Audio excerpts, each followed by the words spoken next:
a few. I think just moving forward, it's important that we ask ourselves a question at this juncture: just exactly who the Afrikaners were, and just to share with you, this is something written by Lord Randolph Churchill. Churchill was the father of Winston Churchill. He came to South Africa in 1891, and this is what he said. He spent 8 months in South Africa. This is what he said about the Afrikaner. The Boer family farmer personifies useless idleness, occupying a farm of 6,000 to 10,000 acres.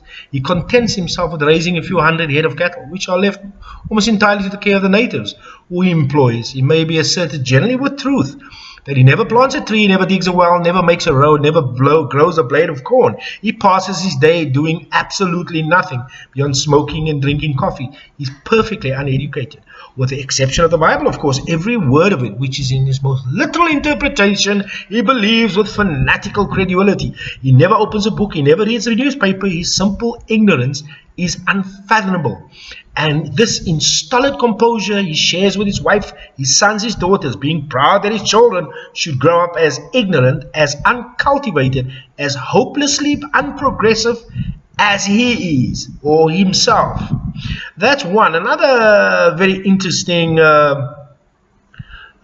piece from a book which I'm posting now, and I'll just read this to you. The data this was both the Union Health Department, which spoke about white people, and the data collected showed a high mortality among the children of poor whites. This mortality is attributed largely to insanitary habits and surroundings, which often lead to fecal pollution of water and food, with resulting infection and death.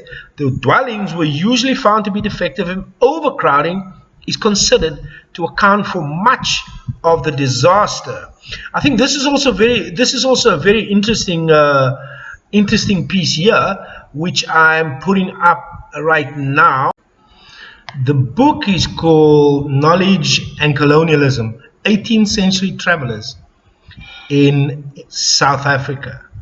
And it's very interesting what it says. And I'll read this to you. I'll post it and share a few. The model criterion that is used, however, partly contradicts civilization hierarchy. For example, although the colonists, they are referring to Afrikaners here, are higher up the technical ladder of civilization, they are to most travelers also morally the most repugnant group.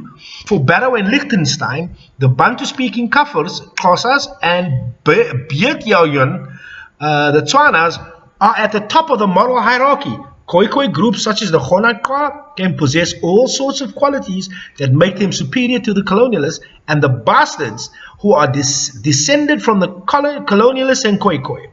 In this evaluation, the bastards are mainly the heirs of the European colonialists.